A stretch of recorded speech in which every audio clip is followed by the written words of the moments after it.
Hi, it's Dr. Noel Williams, November 17th, 2020, COVID update. This is my third time, so I'm going to do better. I'm too preachy because I'm frustrated. Okay? I'm frustrated. So when you get frustrated, you get preachy.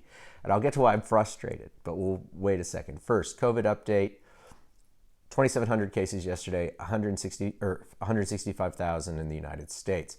Yesterday was a great day for Oklahoma, even though a lot of people didn't feel that way, because the governor pivoted, put in a mandate for masks for all state workers, limited restaurant hours, bar hours, and spread the tables out. Huge change, big positive.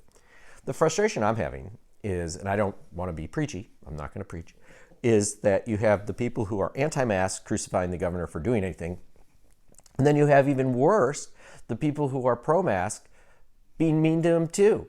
So that's really enforcing the governor to keep on doing stuff. But thankfully, I think he has the vision of what is right for the state of Oklahoma and to do it in a sequential, organized way. So thank you, Governor. And the other part of it is, if you listen to his news conference, he said this was the first of more steps to come. So, hey, he didn't close the whole state down yesterday. He's doing a measured approach, which is what intelligent people do. You don't just go, oh, I'm so scared, and do it. But anyway, for those of you who are scared, I know that would be helpful, but it's not. We have to do things organized. It's like when something doesn't go right in surgery, I don't panic. We stay calm, crack a joke, move on, fix it. You got to be calm, okay? Take your vitamins, wash your hands, wear your mask. You're going to be fine. We're trying to get everybody else there. We're working on more mandates. The governor's team is listening. So they're motivated. What else can we do? But they have to do it legally. You know, mandates have to go through, when we're talking about some of the emergency order stuff, it has to go through legal. They have to be written right because they're going to get potentially challenged in court immediately. They could be suspended. It's a process. I mean, so I don't get it. It's not like TV, okay? It's not TV. I mean, it's not like J.R. Ewing from Dallas, if those of you remember, or he could just go, oh, we're going to do this. It doesn't work like that. We think the governor has that kind of power, but the reality is he doesn't. He has power, but he doesn't have that power. So enough of that. So the bottom line is, be nice to everyone. Be nice. Don't get on Twitter and crucify everybody. Don't be mean to people. Be encouraging. And if you know a doctor or a healthcare worker taking care of COVID patients, be nice to them too. And then that person who's walking by you, say hi. You know what they're going through, so be nice. So anyway, I'm done with that. But the state is really trying, and give them a chance. Be supportive. And no, they're governing for 4 million people. They're governing for people in, little small towns. Crescent, Godibo. I always like saying Godibo. I thought it's the craziest name ever. Ardmore, which is a medium-sized town. And don't yell at me for saying someone's a small town. Small towns are great. But it's not just about Oklahoma City. And if you live in, Midtown or Crown Heights or somewhere where, I'm all fired up about this. You have to govern towards the mean income and what those people are going to.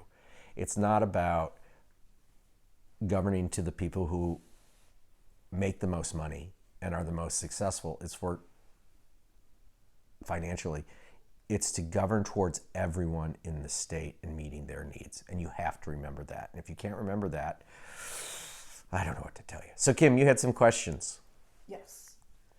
So speaking about what the governor did, why are things closing at 11? A lot of different ways of putting it, but one was, is the virus nocturnal?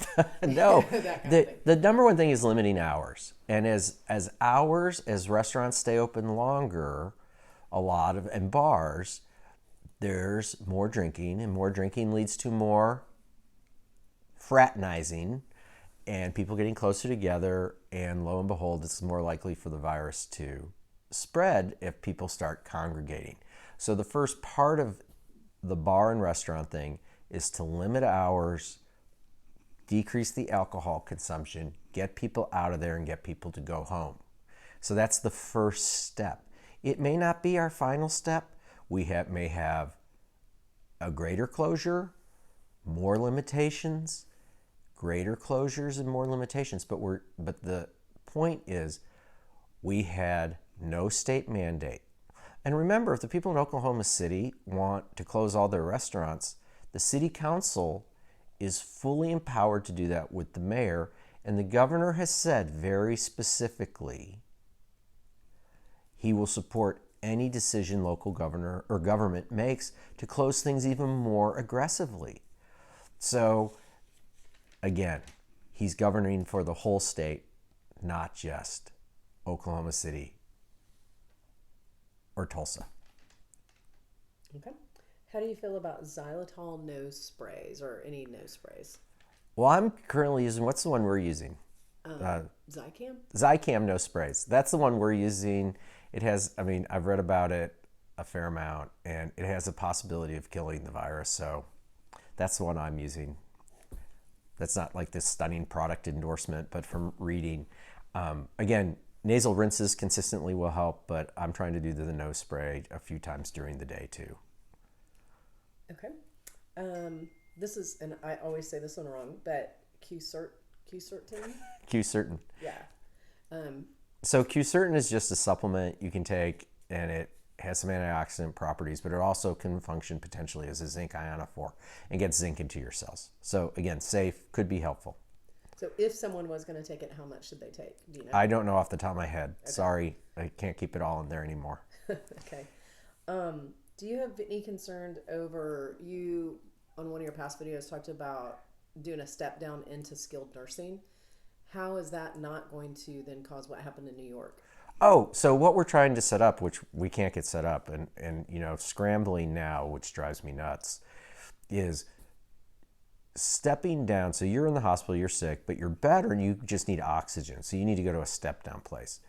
So that isn't the hospital. That's what we're working on setting up still. There's some great people on it, but no, we're not going to send people who are still infectious currently in the state of Oklahoma from a hospital to a nursing home facility where there are uninfected people. They would need to go to a ward where there are COVID infected people.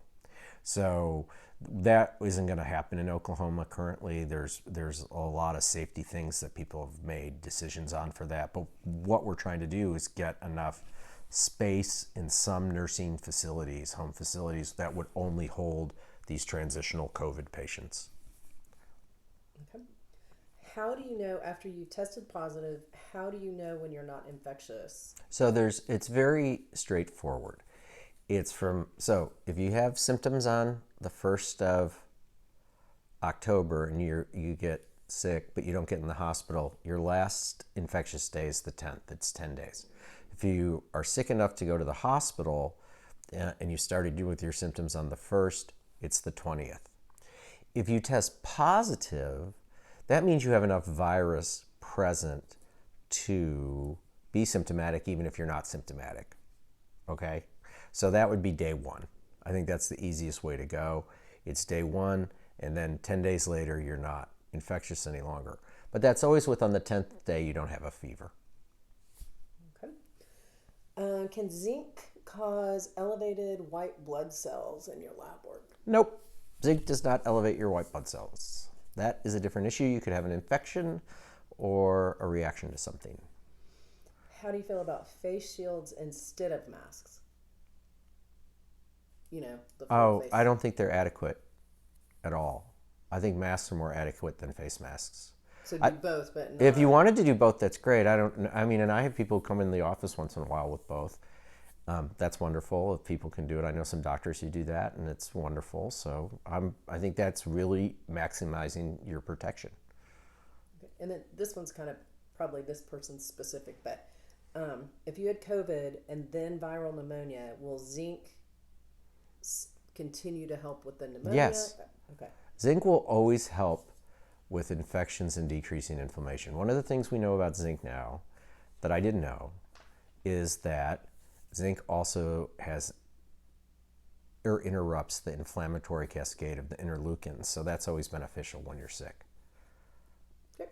So that's it. So the take-home point is be nice to people and stop criticizing everyone who's actually doing the work. That's one of the things that really bugs me too.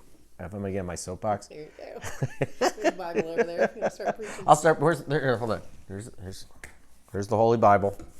But anyway, I'll stop preaching. But no, don't be an armchair quarterback. Don't criticize the people who are working and trying to figure it out if you're doing nothing. And just getting on Twitter and complaining means you're doing nothing. Call your local hospital, get involved, see what you can do. Okay? Get your friends together online and say, hey, we got to be careful. We got to spread the word on masks. Do something like that.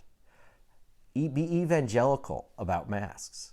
Okay? Say, you should wear one. Do that. Get online, get on your Facebook page if you have one and do that, or on YouTube or Twitter. Wear a mask, but be kind, be polite, and try to convince people. That's it. I'll stop preaching.